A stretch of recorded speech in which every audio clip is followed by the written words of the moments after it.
Syedara Alun, PT Terminal Peti Kemas Surabaya atau TPS dan PT Transkontinent menggelar latihan bersama untuk menangani tumpahan barang berbahaya jenis sodium sianida.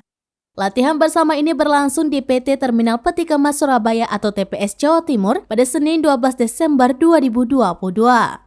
CEO PT Transkontinent Ismail Rashid melalui pesan WhatsApp kepada seraminus.com pada Selasa 13 Desember 2022 mengatakan, latihan bersama ini melibatkan tim tanggap darurat dari PT TPS dan PT Transkontinent yang merupakan salah satu perusahaan ekspedisi muatan kapal laut atau EMKL yang menangani pengiriman sianida. Latihan bersama diawali dengan briefing singkat oleh Darren Gold, tenaga ahli dari Australian Gold Reagents atau ARG Australia selaku produsen sianida. Darren adalah tenaga ahli yang sengaja didatangkan dari Australia oleh PT Transkontinent yang merupakan perusahaan spesialis transportasi dan logistik untuk kargo yang mudah meledak dan berbahaya.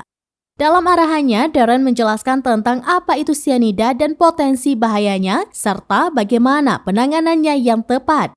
Setelah pengarahan dari Darren, sekitar 50 peserta pelatihan yang terlibat langsung dengan proses bongkar muat barang berbahaya tersebut, baik dari internal TPS maupun PT Transkontinent, melaksanakan praktek lapangan penanganan tumpahan sianida.